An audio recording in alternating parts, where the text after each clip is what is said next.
আমরা সুমুদ ফ্লোটিলার শেষ অংশে, এর আগের ফ্লোটিলাগুলি ইতিমধ্যেই গাজার কাছে চলে গেছে। 2রা অক্টোবর কনফারেন্স ফ্লোটিলার থেকে বলছি, শহীদুল আলম। আমরা গতকালকে ঝড়ের ভেতর দিয়ে গিয়েছিলাম, কিন্তু এখন ঝড় কমেছে। ক্যাপ্টেন দ্রুত জাহাজ এগিয়ে নিয়ে যাচ্ছিলেন ঝড়ের আগে যাওয়ার জন্য।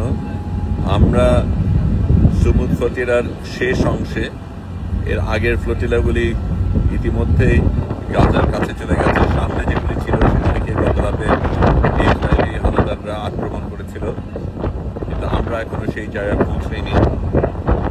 গতকালকে সমুদ্রে একটা তুরস্কের নৌজাহাজ আমরা দেখেছিলাম, কিন্তু সেটা দূরেই থেকেছিল। আজকে কারা আছে আমরা জানি না, কিন্তু আমরা ক্রমশ কাছে যাচ্ছি। আমরা অবশ্যই সেখানে পৌঁছাবো এবং ইসরায়েলের আক্রমণের কারণে আমরা কোনোভাবেই পেছনে যাব না।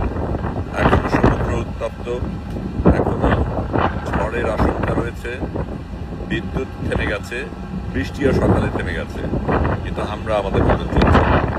শহীদুল আলম বলছি, গাজার পথে।